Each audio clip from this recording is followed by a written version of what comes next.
For 300 years, the Galactic Council ruled the stars in peace. Wars were forgotten, weapons locked away, and the stories of humanity's strength became myths told to amuse younger generations. But peace had made the Council arrogant. When a rising faction voted to strip humans of their rights and take control of their colonies, for stability, they expected quiet surrender. Humanity gave them exactly that, at first. Silent withdrawals, empty colonies, and perfect order hid the truth, they were preparing. What followed would be a reminder of why peace with humanity had been negotiated, not imposed. This is a story of arrogance meeting preparation, of a galaxy that forgot human power and a species determined to make them remember. It is a tale of political blindness, military brilliance, and a cold, unstoppable lesson written in the stars. The council chamber floated in the heart of the capital station like a jewel wrapped in liquid metal. Its walls shimmered and shifted with the emotions of the delegates inside, reflecting their moods in living sculpture. That day, the patterns danced with pride, ambition, and dangerous certainty. Senior military strategist HFY stood on his high platform, claws flexing against the reactive floor. He had seen these moods before in other wars, other assemblies. The room carried the same scent that came before disaster, the sweetness of overconfidence. Across from him, the young Vidian delegate, Ever, stepped forward onto his speaking pedestal. His emerald skin gleamed under the chamber's soft light, antennae rising like banners in the wind. Around him, junior representatives leaned in with eager anticipation. Ever had been building this moment for years, weaving speeches about council supremacy to those who had never known real war. The great display screen rippled into view, stretching from wall to wall.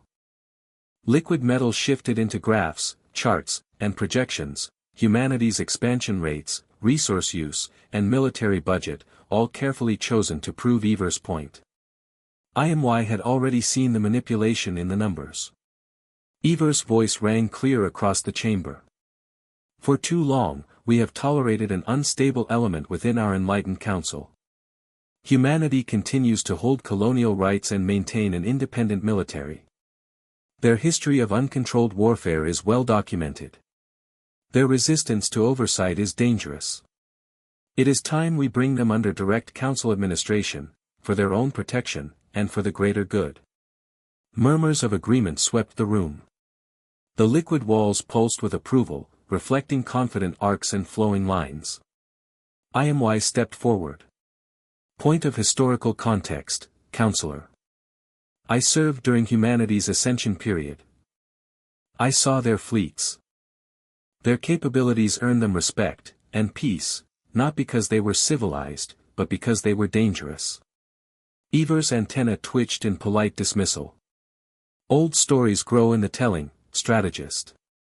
3 centuries of peace prove those records were exaggerated. Surely even you see that a violent species mellowed over time poses no threat. Some delegates chuckled.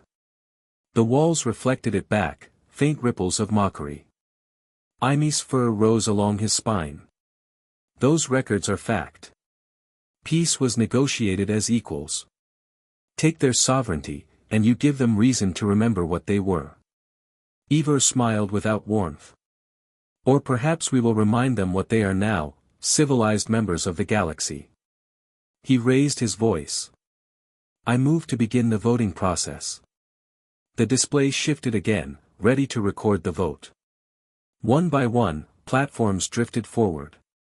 Representatives raised their hands, their votes marked by flowing changes in the walls. By the end, the patterns were unanimous. Humanity would be stripped of its council membership, its colonies absorbed, and its fleets brought under council command. Ever's antenna trembled with victory. It is decided. Implementation begins immediately. HFY stood very still. In the old days, he had hunted predators far larger than himself. He knew the look prey gave when it stopped running, when it decided where the fight would happen. And he had just seen that same stillness in the way humanity's last representative left the chamber without a word. 2 cycles later, the chamber's walls were different. The proud curves had sharpened into fortress-like spines, mirroring the growing tension in the galaxy. Reports filled the great display, human colonies evacuating in perfect order. No protests. No sabotage. Civilians escorted by military ships moving with exact precision. On the surface, it looked like surrender. Eva was smiling again. You see. They accept our authority. Dangerous species do not yield so easily. Ime's claws scraped the platform. Have you ever hunted, counselor? Eva blinked. What? When large prey stops running, that is not victory. That is them choosing their ground. He gestured at the display. Look closer at those movements. Eva followed his gaze reluctantly. At first it seemed like normal withdrawal. But the distances between ships never changed. Formations held, even when they passed through safe space. It was the kind of order drilled into fleets preparing for war. They're not retreating, My said quietly. They're deploying. The chamber's walls shivered, metal flowing into subtle defensive shapes. Delegates didn't notice. The room still hummed with confidence, blind to what those patterns meant.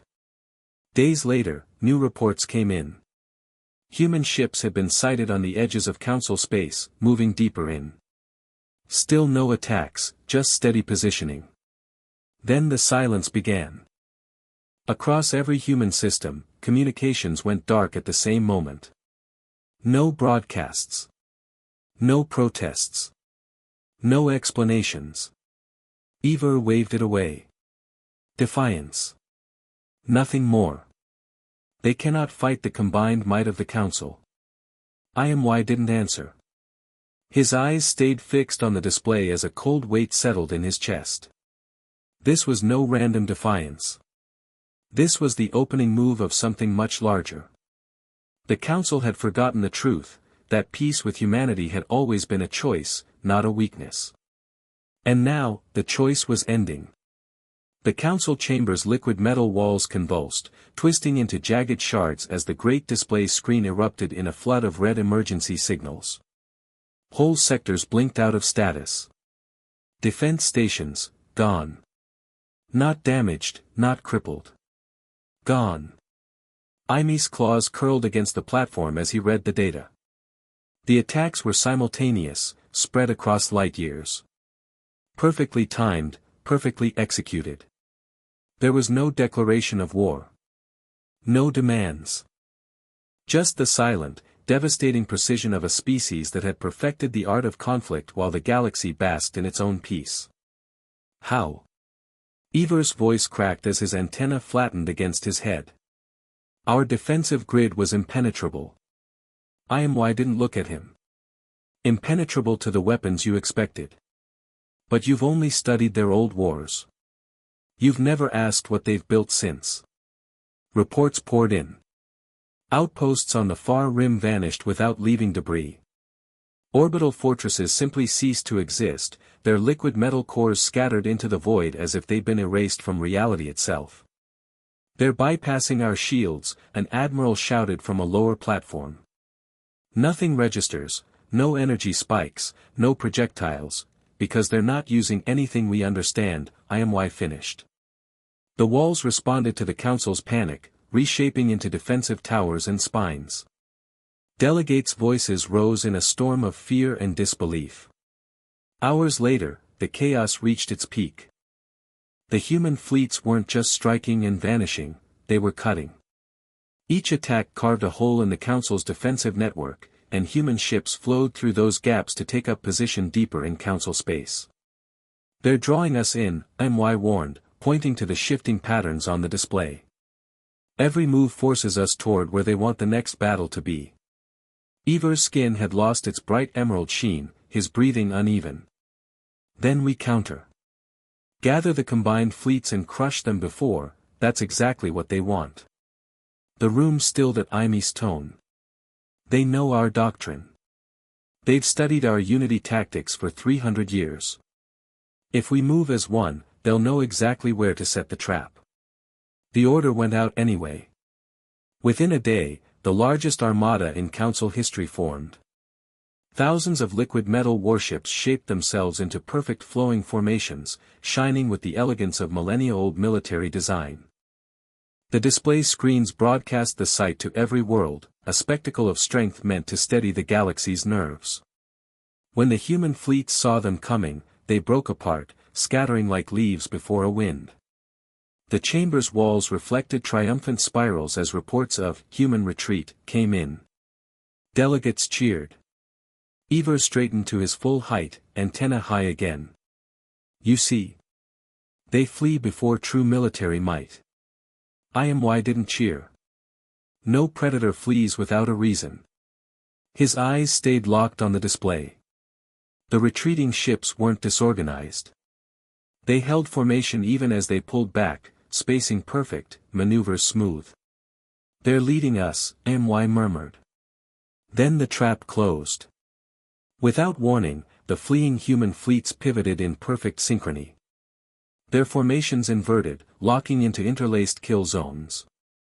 Council ships, strung out from their pursuit, had abandoned their defensive flow to chase their victory. The first salvos landed in silence.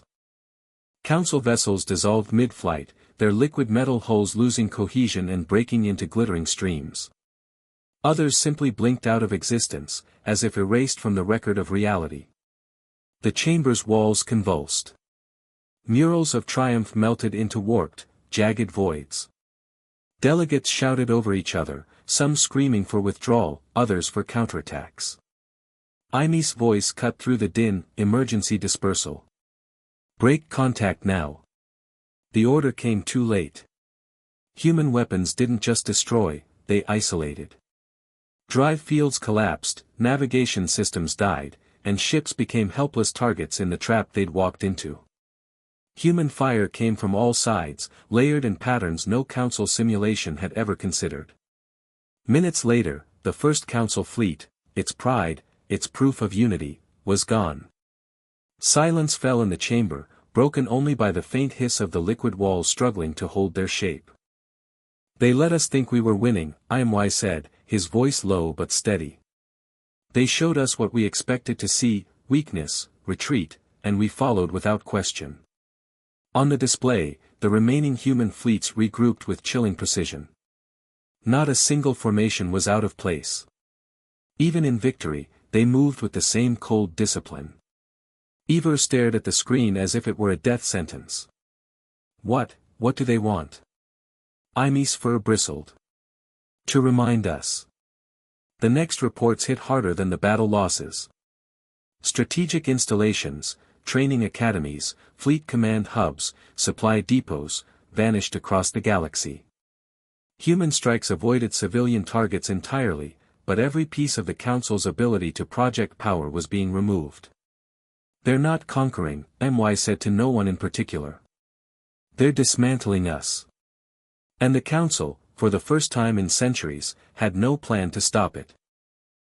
Council Capital's proud orbital defense rings had been a constant in the night sky for millennia.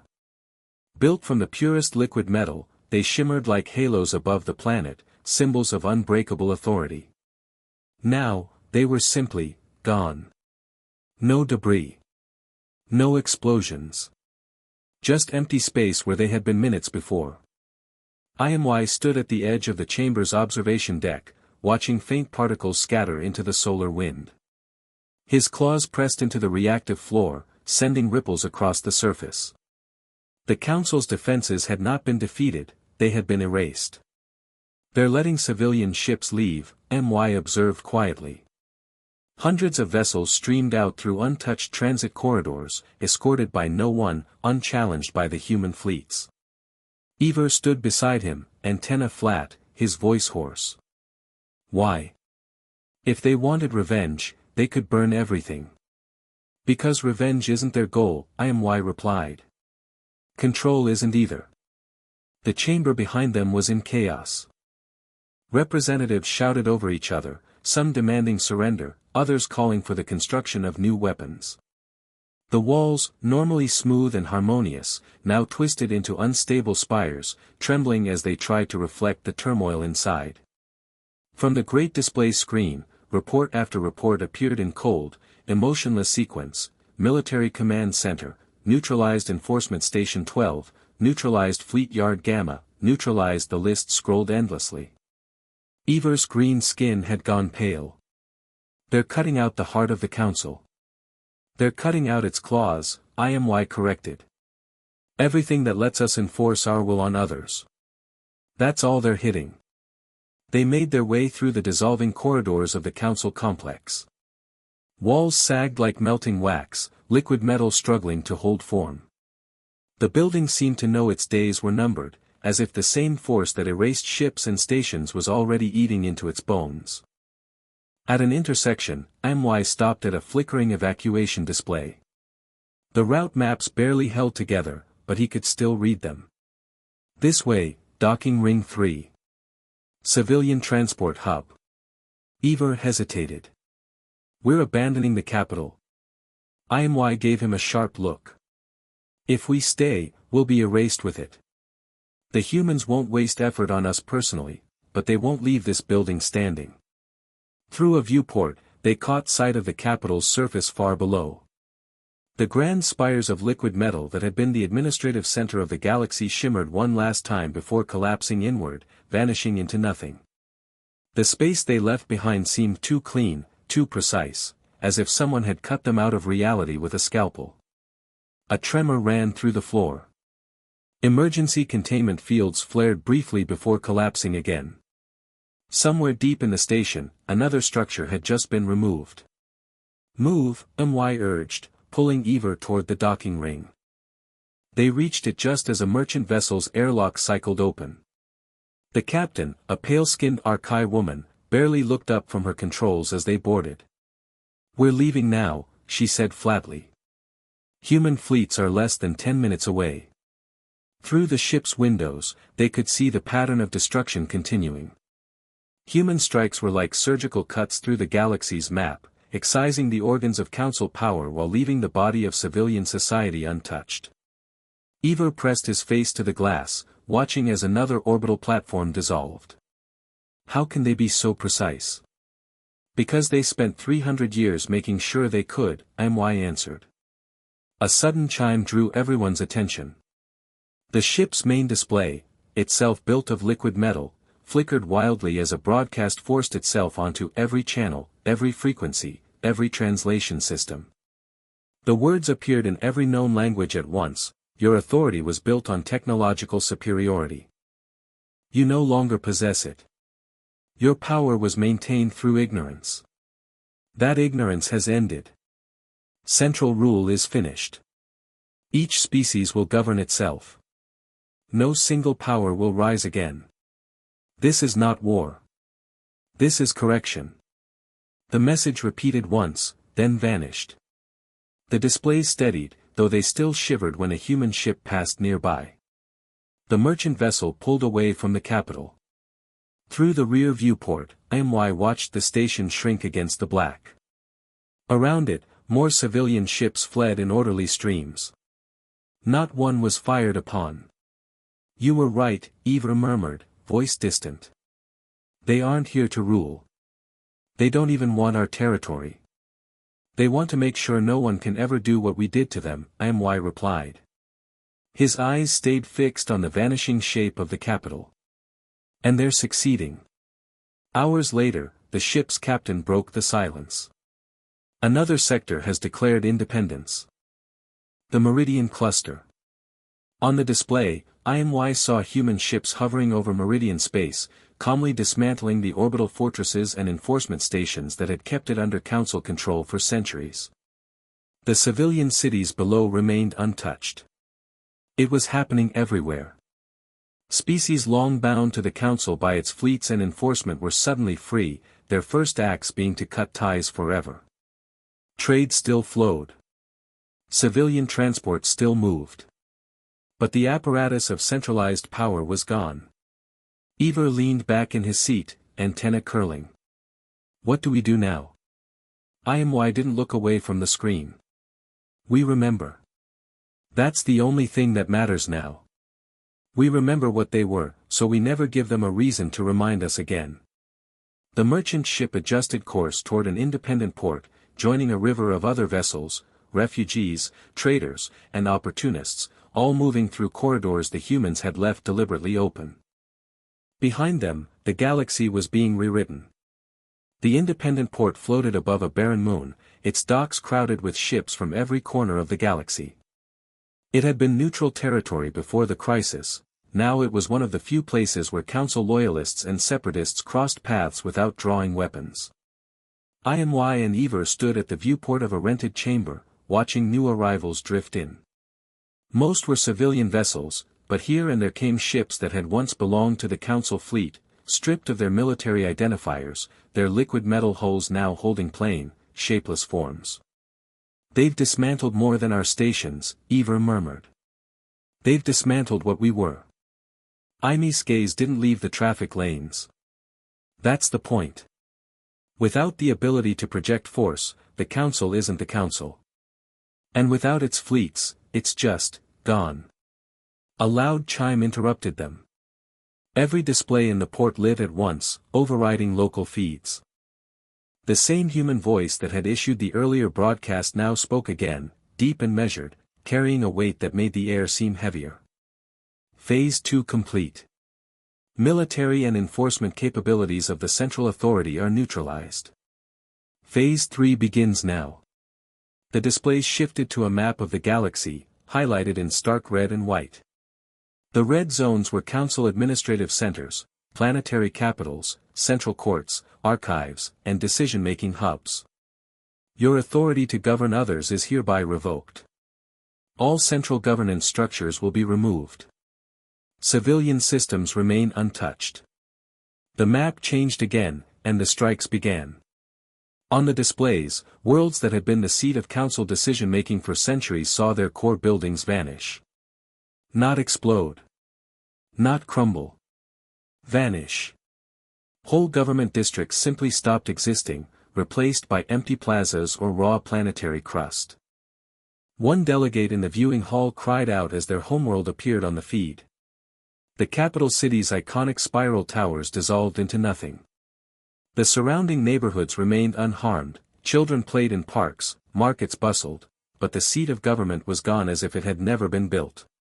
Ever's voice was tight. "They're not killing leaders. They're killing the idea of the Council." HFY nodded. "Leave the people, erase the power." Around them, more species began to understand. Some stared in horror, others in quiet relief. Without the Council's central power, long-frozen disputes could be settled without interference. For some, it was liberation. For others, it was the end of order. The strikes moved inward, toward the oldest and most protected centers. Even the great archive world, repository of millennia of Council law and history, fell. Its towering vaults of liquid metal were peeled away in silent layers, disassembling like a toy. In moments, it was gone. The port's hall fell silent. Then, without fanfare, the galaxy map updated. Every red zone was gone. The Council's presence, once woven into every corner of civilization, was now a hollow outline. HFY turned from the display. "This is it. Once they're done, there's no going back. No rebuilding." Ever looked at him, eyes wide. "Do you think they'll leave anything?" "They'll leave everything except what gave us power over them. That's all they came for." A ripple of commotion spread through the port. New ships were arriving, not refugees, but human vessels. They moved through the lanes with the same precise formations HFY had seen before. Even here, they didn't break discipline. Docking clamps engaged. Human envoys stepped out. They were unarmed, but their presence carried the same weight as their fleets. They spoke to the port's leaders, delivering messages in calm, almost detached tones. When they left, the Port Authority broadcast the contents of the message to everyone: "You are free to govern yourselves. Trade routes will remain open. No military buildup beyond local defense will be tolerated.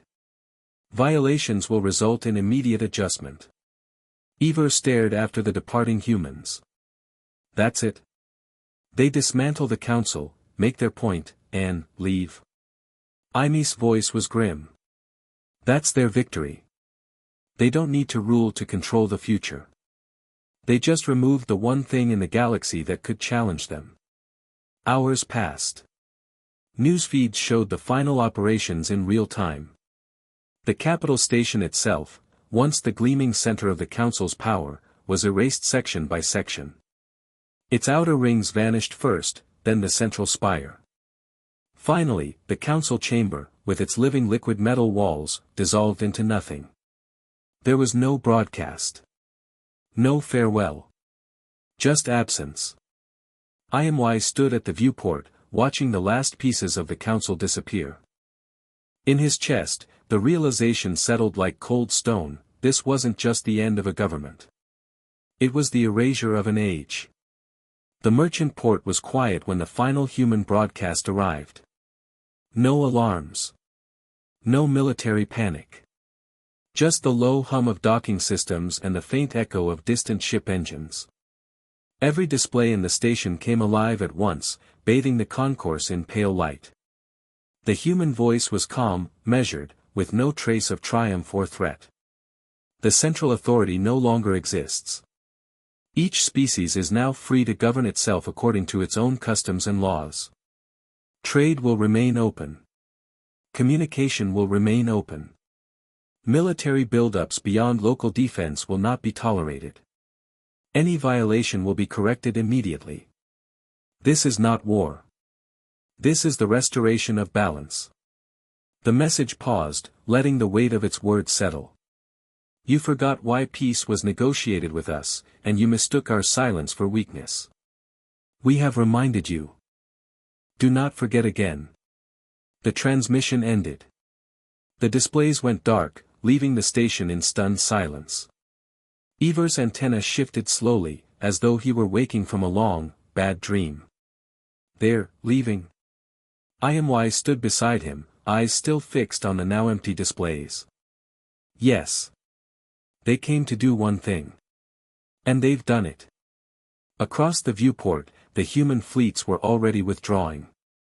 Ships moved in exact formation, accelerating toward the dark beyond Council space. They didn't linger, didn't gloat, didn't claim territory. They simply left. It was almost worse than if they had stayed. Hours later, the port's common hull filled with beings from 100 worlds. Refugees, traders, ex-council officers, all gathered to talk about what came next. The conversations were raw, uncertain. Some species celebrated their new independence, already making plans to rule themselves for the first time in centuries. Others were terrified, wondering how to survive without the Council's protection. No one spoke about trying to rebuild the Council. That idea was already dead. IMY and Ivar sat at a small table near the back, listening. They'll be watching, MY said quietly. Not here. Not openly. But if anyone tries to create another central authority, they'll come back. Ivar let out a slow breath. Do you think they'll intervene in smaller conflicts? Not unless those conflicts grow large enough to threaten the balance they've just set.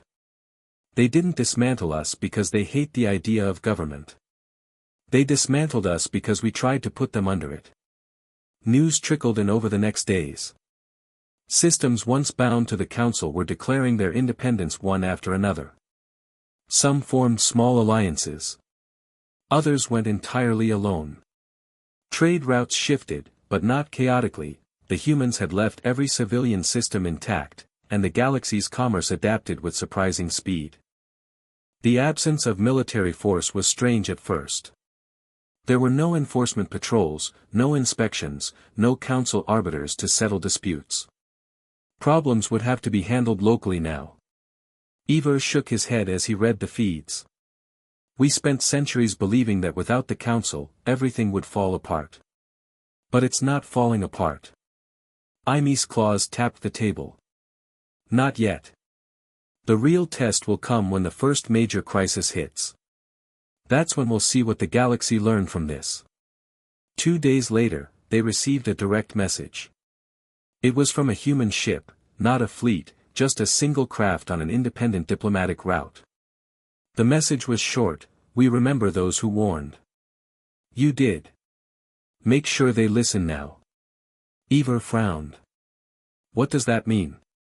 It means, HFY said, that they're giving us a chance to help prevent this from happening again. They want us to be their reminder inside the galaxy. From the viewport, they watched the last of the human fleets vanish into the black, slipping beyond the edges of known space. No trace remained except the emptiness where the Council's power had been. In the silence, Eivor finally spoke. 3 centuries of peace, and we thought we understood them. But we didn't understand anything. Aime's gaze stayed on the dark horizon. We didn't understand because we didn't want to. It's easier to believe in your own superiority than to remember why peace was offered in the first place. The galaxy moved on, reshaping itself in the absence of its old ruler. Some worlds flourished. Others stumbled. But the shadow of what had happened, and the knowledge of who had done it, lingered over every system. It would linger for generations. One evening, as the port rotated to face the distant stars, Eivor joined HFY at the viewport again. The stars hung in the void, cold and indifferent. Somewhere out there, humanity was watching. What do we do now? Eivor asked quietly. Aime's fur lifted faintly in the artificial breeze. We make sure no one forgets. Not our children, not their children. The Council's arrogance was thinking that time erases the nature of a people. It doesn't. It only hides it until you give them a reason to show it again. Eivor was silent for a long time. Finally, he nodded. Then we remember. And in the black beyond the port, the stars seemed to shift, not in movement, but in meaning. The galaxy was different now. And everyone knew that somewhere in the dark, the Watchers waited.